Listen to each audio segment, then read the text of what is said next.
Picture the sound before you picture the sight.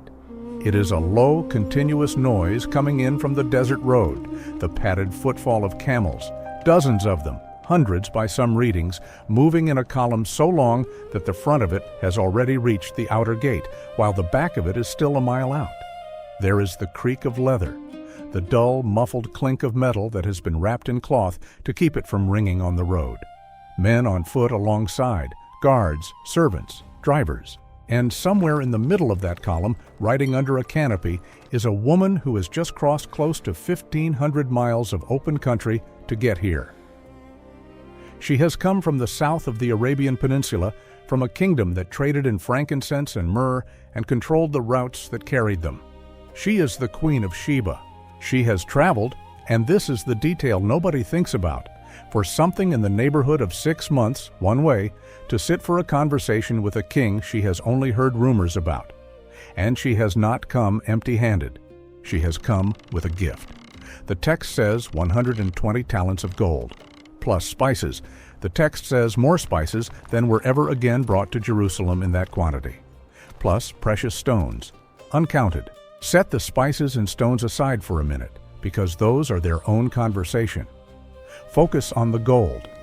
120 talents of pure gold handed over as a gift by a foreign monarch to a king she had never met, in the ancient world's equivalent of an introduction. And the spices matter more than they sound. In her economy, aromatic resins were not seasoning. They were the closest thing that world had to a monetary reserve you could burn. Frankincense and myrrh were used in every temple ritual of consequence across the region, in medicine, in embalming, in perfumery for royal courts. In some markets and some periods, a pound of the best frankincense could trade close to a pound of silver. When the text says she brought spices in a quantity never again matched in Jerusalem, it is not describing a nice-smelling caravan.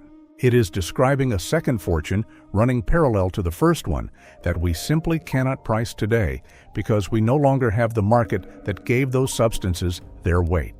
So take everything I am about to show you in the numbers and know that the number is the floor. You are about to see what that weighs, what that costs, and what the ancient world would have called it.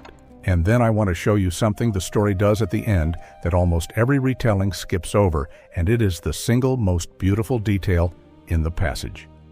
Stay with me for that. Quick thing before the numbers. Right now, before you know anything, drop a guess in the comments. 120 talents of gold. What would you say that comes to in today's dollars? Say the first number that lands in your head. I'll come back to your guess at the end, and I promise you it is not going to be where you think. So, who was she, and why did she come? You are looking at a state visit. That is what this actually was. Sheba controlled the incense trade, a commodity so valuable in the ancient world that in many economies it was priced by weight against silver. And any kingdom that grew powerful north of her territory was a kingdom that could either be a partner or a problem. And by every account, Solomon's kingdom had grown fast. New port on the Red Sea, fleets running the same waters her ships worked, reputation for wisdom that had spread by caravan up and down the trade roads. She came to see for herself. The text says she came to test him with hard questions, which in that world was not a game, it was diplomacy. Riddles and hard questions were how monarchs measured each other in that culture, the way modern heads of state size each other up over a dinner they don't remember eating. If the man was a fool, she would know inside an afternoon, and she would go home with her trade routes intact and her deference reduced. If he was what people said he was, she would have to think very differently about the North, and understand what a 6-month journey actually meant for a monarch. She was not away from her capital for a weekend. She was gone long enough that the throne had to hold without her for the better part of a year.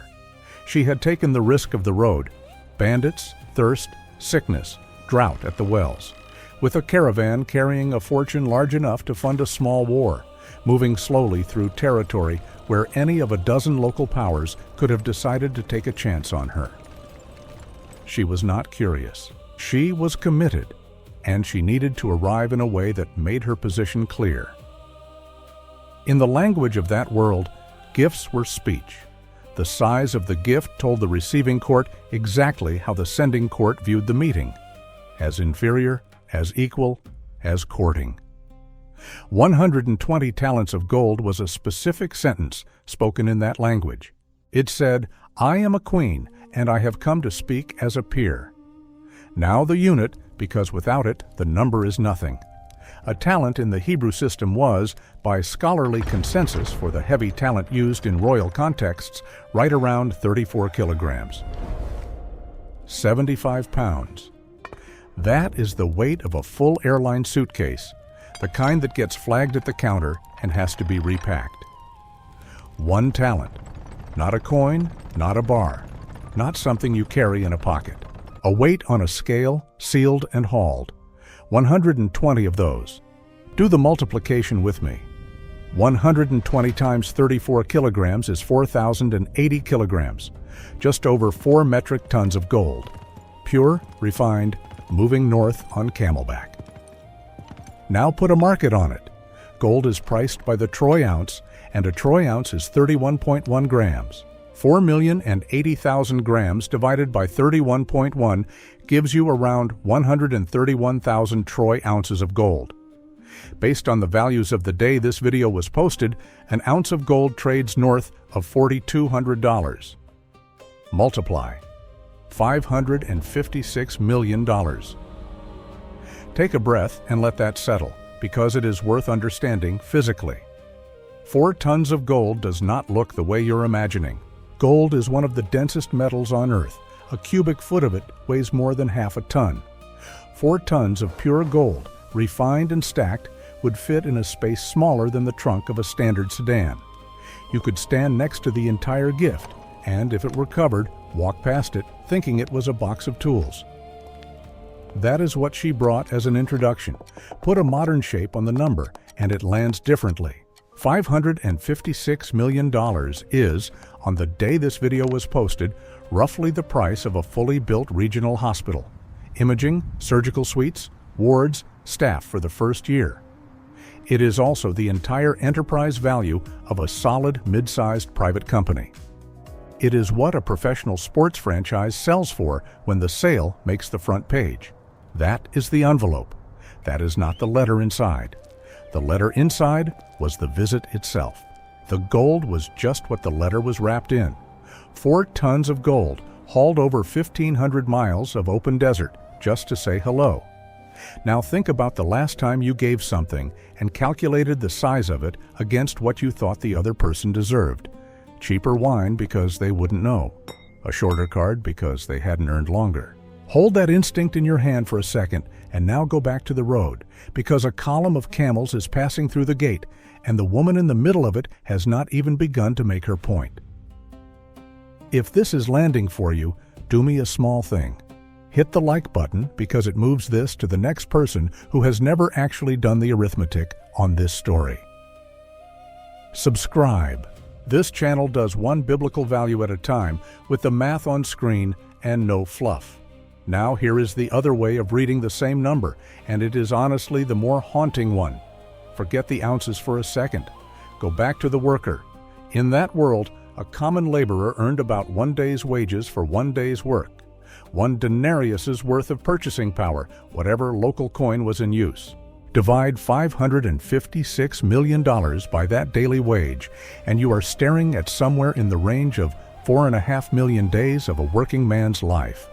12,000 years of unbroken labor. 12,000. She gave, as a hello, more human effort than any single person alive today could produce in 70 lifetimes. Held that thought? Now come back to the throne room, because the next part is not the gift she brought. It is what happened after she handed it over. Because here is the detail the story slides in at the end, and this is the part almost every teacher skips. She sees him. She stays. She asks her hard questions.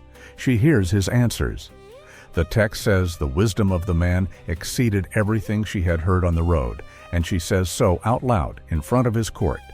And when the visit is done and she prepares to leave, the king gives her a gift. The text is very careful here. Read it slowly. It says Solomon gave the Queen of Sheba every desire that she expressed, whatever she asked for. And then it adds a specific phrase, besides what Solomon gave her out of his royal bounty. 2 gifts, one that answered whatever she asked for, and a second gift, separate from that, given from his own reserves, apparently unprompted, above and beyond. She came in with 4 tons of gold. She left with more than she brought. Nobody knows the exact tonnage of what she left with, because the text won't give us a number, and I think that is deliberate. But whatever it was larger than what she arrived with. She rode a caravan north with the largest introduction the ancient world could stage, and she rode a longer caravan south, back to her own capital, 6 months in the other direction, carrying more than she'd started with. One quick, honest note, and I'll say it once. The weight of a talent varies between traditions, and the price of gold shifts every day. All numbers in this video use the market values from the day it was posted and the standard heavy Hebrew talent. This is the most defensible reading I can put on the table, not a bank audit. And the point of the story does not move if you nudge the number 10% in either direction. The point is what she did with it and what came back. Now here is what has always caught in my throat about this passage. Everybody expects a story about wisdom. Solomon answers her questions. That is the surface. Everybody expects a story about wealth. She arrives with a fortune. That is the second layer. But the story that is actually being told is a story about giving that is not measured.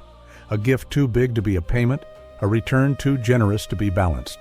2 people, both of whom already had everything, meeting each other with hands full and going home with hands fuller.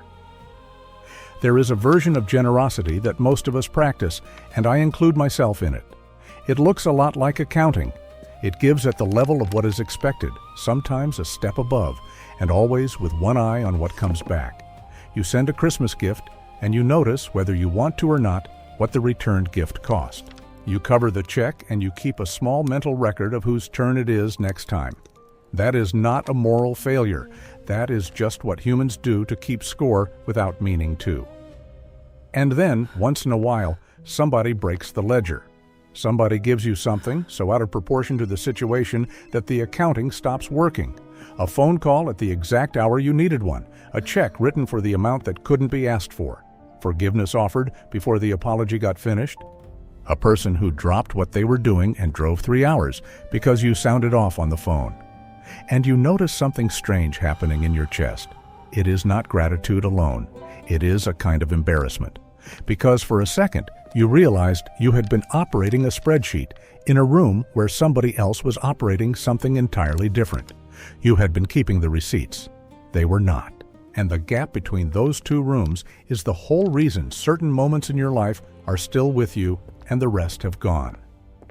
Ask yourself, who are the people you actually remember? It is not the ones who returned exactly what you gave. It is the ones who gave more than the situation called for, without waiting for the reason, and never mentioned it again. That memory has a specific shape in you because that kind of giving is rare, and rare things leave marks. That is what happened in that throne room.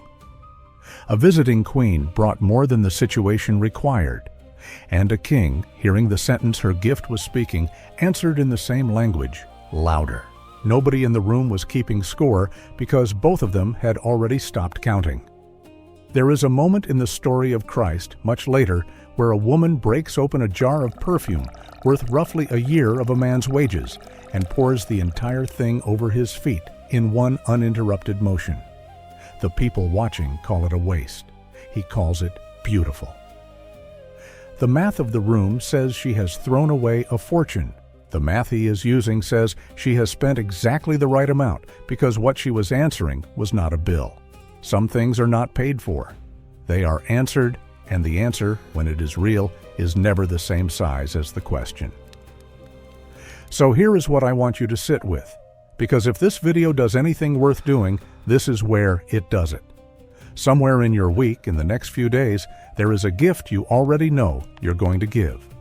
A call, a text, a favor, a check, a conversation you've been putting off. You have already priced it in your head. You know how much it cost, in time or money or ego, and you have quietly settled on giving that amount and no more. What would happen if you gave more than the situation required? Not for a return, not because it was owed, just because. I am not going to tell you the answer because I don't know your life. But the Queen of Sheba rode 1,500 miles with 4 tons of gold, and she went home carrying more than she brought. That is not a promise of reward. It is a description of what happens in a room where 2 people stop counting. Take one more look at your guess from the beginning.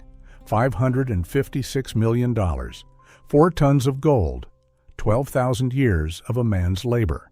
Given as an introduction, answered with more. Now, before you close this, think of one person you know who quietly gives more than they owe. Everybody has one. Send them this video. No message needed, just the link. That is the whole point of the story. She brought a fortune to say hello. He answered louder. Nobody in the room was counting.